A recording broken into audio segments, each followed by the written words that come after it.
Hey guys, Squatch here. So in this video, we are going to get our Mark 7 tablet and everything installed onto this Autodrive system, and we're going to do some calibration of the press once we get everything installed. So with Mark 7, you get a tablet. It's an Android-based tablet and some very nice mounting hardware that's going to mount to the case feeder post. So let's jump into getting this set up. All right, so I have these brackets kind of roughed in at this point. One thing to note, there is a rubber gasket that snaps on to this clamp. It's basically like a C-clamp, and this is going to tighten up on our case feeder post, and this is going to protect the finish if we ever want to remove it. Then our case feeder post still looks like it did when it come from Dillon. So let's get this put on the post, and then we'll start getting this tablet the rest of the way mounted. All right, so basically, again, this is like a C-clamp, and I'm going to put it right about in the middle for now. The reason being is I want to, actually, I'm going to put it a little bit higher. I'm going to mount a small borescope camera on here, and I want to be able to access the tablet and be able to watch the powder level with the borescope camera. I am not going to run a powder cop on this or a powder sensor because I don't want to seat and crimp in the same station while running the bullet feeder. So let's get the tablet put on here, get this snugged up, and see where we end up. All right, so I have the tablet mounted up here on the press. One thing to note, on the right side of the tablet, you might have to move one of these legs so that you can access the power button and the volume control. I don't know if there's anything, maybe you can listen to music on this. I don't know, we'll dig into it. But, and then just spread these out as far as you can, and then just, locate it where it's gonna be in your best field of view, or however you see best to do it. But I did wanna note that you will have to move this leg down so that you can access the power button here on the side of the tablet. All right, the next thing we're gonna do is we're gonna grab our power cable here, and this has got a micro USB on both ends. And we're going to locate the port on top of the tablet here, just like so. And then this is kind of the point too. We need to start being aware of cable management. And we're going to get that kind of routed around, and it's going to plug in to the back side of the console. I'm just going to grab the book here so I don't move you around. But it's going to plug into the back side of the console next to the USB port. So I'm going to get that plugged in now. All right, on the back of the console down here, and hopefully I can get you to see this, there is a DC cable that comes out of the back of the console, and we're going to want to plug this into the top of our tablet. So let me get you situated here, hopefully. Maybe move you around. There you go. So we're going to route this up. Again, we're just going to start being aware of cable management.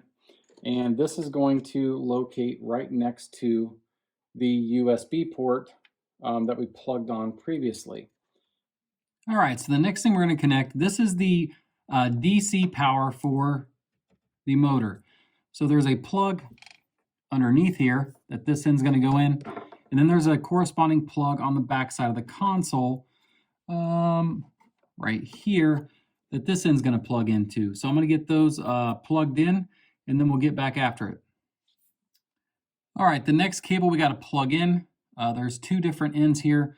One's a 6-pin connector, one is a 4-pin connector. The 4-pin connector is going to plug in underneath the motor, and the 6-pin connector is going to go right here, just like that. So let me get this one buttoned up. All right, so right here is where our AC power plug is, and then that's going to plug into just a standard 124 volt outlet. Now your Autodrive kit's going to come with an EMI filter, and I went ahead and installed this. Pretty self-explanatory. It just pigtails in between your bullet feeder micro switch and the cable coming down from the bullet feeder itself. All right, so I'm going to get some of these cables cleaned up a little bit. Now in this video, we're not going to install the sensors and things like that. I just want to get it set up. I want to watch it run for one, and get it calibrated, get some of these cables cleaned up, and I'll bring you guys back and we'll run a calibration on it and see how it does. All right, so I'm powering on the driver and the tablet, and we're gonna see how this walks through here.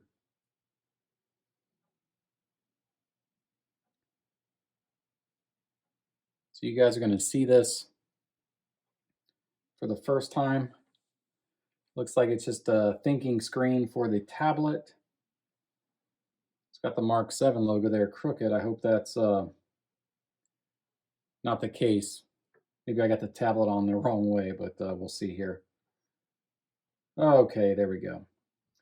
So according to the directions, the first thing that we need to do is go ahead and calibrate the drive and the press together. So we're going to go ahead and select loader.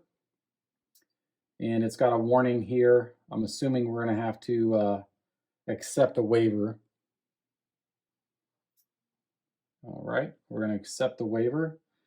And then we are going to calibrate. And the way I understand it, we just hit the calibrate button. And we have some movement there. Let's see what it does. All right, so the press is cycling up and down. And let's just see if it'll run. So that's 1,000 rounds per hour. Goes all the way up to 3,500. I can't imagine a scenario where I'd want to run 3,500, but the option is there. Okay, so we had the digital clutch activate, and it looks like my shell plate didn't index. I might have that too tight. Let me take a look here. So we will want to jog it up.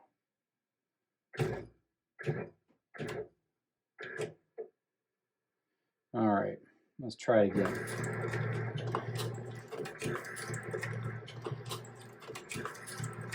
So that's a nice safety feature there. It won't let the press damage itself. It's got a digital clutch in there, so it's about as far as we're going to get today. So let's wrap this up with my final thoughts.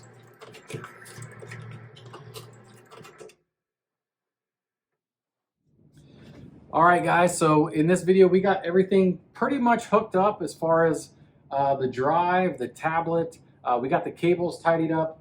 Now, we don't have any of the sensors or anything hooked up yet. I'm still waiting on some of those. So right now, the machine is pretty much dumb except for the torque sense, like you guys saw earlier. But if you have any questions, hit me up with my email, squatchreloading@gmail.com. You can find me on Facebook and Instagram as well at squatchreloading. If you like these videos and you want to keep watching this series, hit that subscribe button, hit the bell for notifications so you can stay up to date with everything we got going on. If you want to support the channel, find us over at Patreon, patreon.com/squatchreloading. But stick around, this video series is going to keep going on, and I'm excited. I don't know if you can tell. But thanks for watching, guys, and God bless.